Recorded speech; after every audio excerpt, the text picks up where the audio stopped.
Welcome to English Easy Hub. Join us as we ignite the flames of your English learning journey together. Please subscribe to watch and embark on your English learning journey. Don't miss out on the exciting content. Alex wants to improve his spoken English by watching American sitcoms, but feels that his progress is slow. He seeks guidance from his professor on how to turn passive watching into active learning. Throughout the conversation, they discuss practical techniques such as shadowing, recording speech, mimicking different characters, and reducing reliance on subtitles. They also explore ways to incorporate filler words naturally, build confidence, and simulate real conversations without a speaking partner. Hi, Professor. I've been watching American sitcoms to improve my spoken English, but I feel like I'm not making as much progress as I hoped. I can understand a lot, but when I try to speak, my words don't come out naturally. Am I doing something wrong? That's a very common experience, Alex. Watching sitcoms is a great way to immerse yourself in natural, conversational English, but passive watching alone won't dramatically improve your speaking skills. You need to turn it into an active learning process. Have you tried any specific techniques while watching? I usually just watch with English subtitles, but I don't really pause or repeat the dialogue.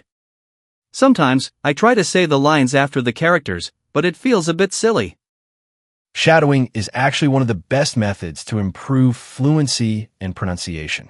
When you mimic the actor's lines as closely as possible, matching their tone, rhythm, and even their facial expressions, you develop a more natural speaking flow.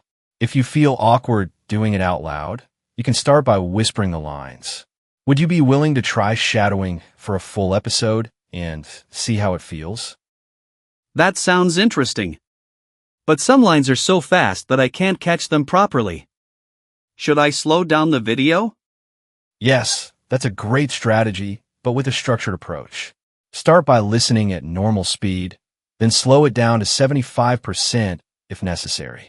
After practicing a few times, return to normal speed and try again. The goal is to train your ears and mouth to handle real conversational speed. Are there any specific sitcoms you're focusing on? I watch Friends a lot because the conversations feel very natural. But sometimes the jokes or cultural references go over my head. Should I stop and look them up every time? That depends on your learning goal. If a phrase keeps appearing or seems important, definitely look it up. However, don't interrupt your watching too frequently. Let yourself absorb the language naturally. A good trick is to jot down unfamiliar phrases while watching, then research them later. Have you considered keeping a language journal? No, but that actually sounds useful. I usually forget new phrases quickly. What exactly should I write down? Write down the entire phrase or sentence, not just a single word. Context is key in language learning. If possible, note the scene where it was used and try creating your own sentence using the phrase. This will help reinforce your memory. Would you be open to testing this method for a week? Definitely. But I'm worried about pronunciation. Sometimes I think I'm saying a line correctly, but when I check later, it sounds completely different. How do I fix that? That's where recording yourself can be incredibly helpful. Pick a short scene, repeat the lines while recording yourself, then compare your pronunciation to the original. This will help you identify differences and adjust accordingly. Have you ever tried this before? No, but it makes sense. I usually just repeat lines in my head. I guess I should be speaking out loud more often? Absolutely. Internal repetition helps, but speaking out loud forces your mouth muscles to adapt to the sounds. English has certain sounds and rhythms that may feel unnatural at first. The more you say them out loud, the more comfortable they'll become. Do you have a particular scene or character whose speech you admire? I really like Chandler's lines in Friends. His sarcastic tone is fun, and he speaks pretty fast. But I don't know if I should copy his way of speaking exactly. Chandler's sarcasm is great for understanding intonation and delivery, but be mindful.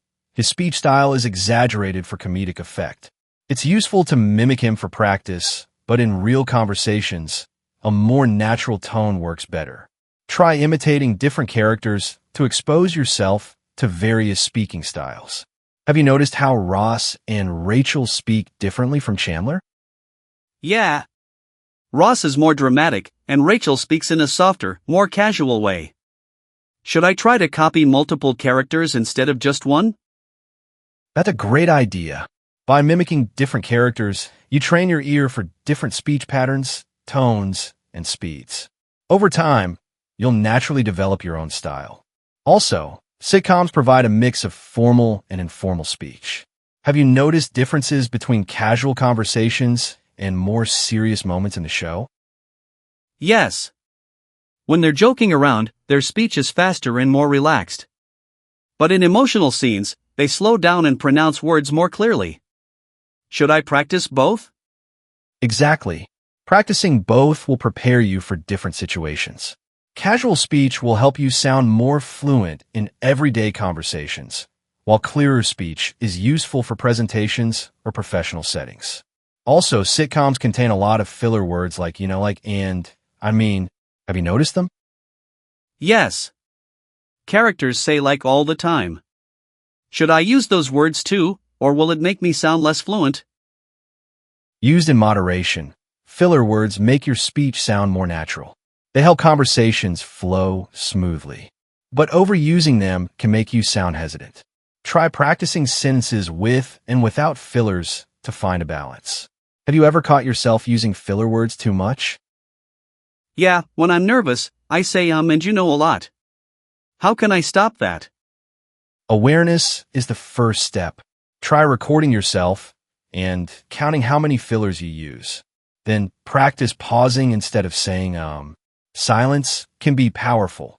It gives you time to think and make your speech clearer. Would you be open to a self-recording challenge where you try to minimize fillers? That sounds like a good challenge. But one problem I have is that I don't get many chances to speak English with real people. How can I practice without a conversation partner? There are plenty of ways. You could do self-talk, describe your day, or narrate what you're doing in English. Another technique is role-playing with sitcom dialogues. Record both parts of a conversation, play one line, and respond as naturally as possible. Have you ever tried talking to yourself in English? Sometimes, but it feels weird. Maybe I should try acting out scenes from sitcoms. Do you think that would help? Absolutely. Acting out scenes forces you to use real conversational phrases and emotions. Even exaggerating a little can make you more confident in real interactions. If you want an extra challenge, change some lines and make them your own. Would you enjoy rewriting a sitcom dialogue with your own twist? That sounds fun. Maybe I could try rewriting scenes with different endings. But what if I make grammar mistakes? Mistakes are part of the learning process. Instead of fearing them, embrace them as learning opportunities. The goal is communication, not perfection. If you record yourself and notice mistakes, correct them and try again. Can you think of a time when you had a good English conversation despite making mistakes? Yeah. Once, I chatted with a tourist, and even though my grammar wasn't perfect, they understood me.